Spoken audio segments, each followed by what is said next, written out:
Batmanımız genç nüfusta en yüksek illerden bir tanesidir. Hakikaten çok güzel bir genç nüfusumuz vardır. Ama maalesef işsizlikte de en çok işsizliğin olduğu ilde ilk sıralarda yer alıyor Batmanımız. Bu biraz çelişkilidir. Bunun için hakikaten muzdaribiz. Yani hem halk olarak muzdaribiz, hem vatandaşlar olarak, hem esnaflar olarak muzdaribiz.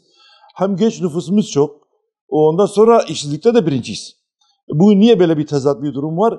Ayrıyeten bunun yanında esnaflarımız da eleman bulmada zorlanıyor. Özellikle meslek sahibi esnaflarımız, sanatkar esnaflarımız.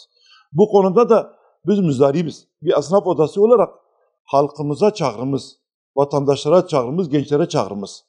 Yani biz çocuklarımızı daha lise yıllarda bir sanata yönlendirelim. Bir sanat sahibi olsunlar. Yani her halükarda onları ayakta tutacak. Yani biz, esnaflarımız her gün geliyor diyor, biz eleman bulamıyoruz. Bu kadar genç nerededir? Niye böyle gençlerimiz çalışmıyor? Bir meslek sahibi olmuyorlar. Bu konuda ebeveynlerinize isteğim, talebimiz, gençlerini bir sanata yönlendirsinler. Tamam, okulda okusunlar, okul okumasınlar demiyoruz. Okulda okusunlar ama bir meslek sahibi de olsunlar. Yani böyle liseden sonra, ondan sonra üniversiteden sonra böyle ortalıkta kalmasınlar. Yani bir kariyer sahibi, bir meslek sahibi olsunlar.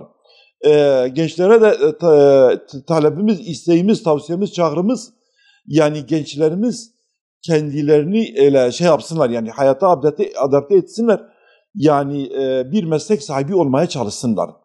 Hiçbir zaman hiçbir yaş geç değildir. Yani demesinler 20 yaşındayım, 21 yaşındayım, 22 yaşındayım. Daha nerede öğreneyim? Gelsinler, biz aracı olalım onlara, yardımcı olalım. Onları istedikleri, sevdikleri bir mesleğe yerleştirelim.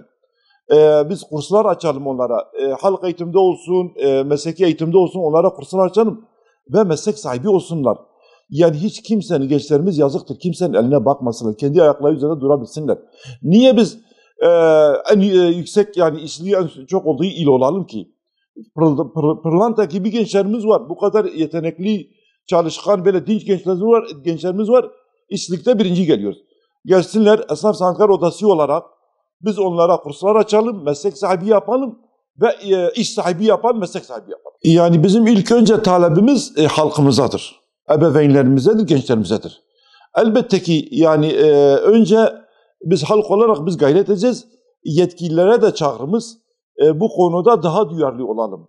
Çağrıya çıkalım, kursları açalım. Yani böyle meslek sahibi olacak kurslar açalım ve çağrıda bulunalım. Gelsinler gençlerimiz iş sahibi olsunlar, meslek sahibi olsunlar. Bu işsizliği hep beraber bitirelim. Yani hem yetkililere çağrımızdır.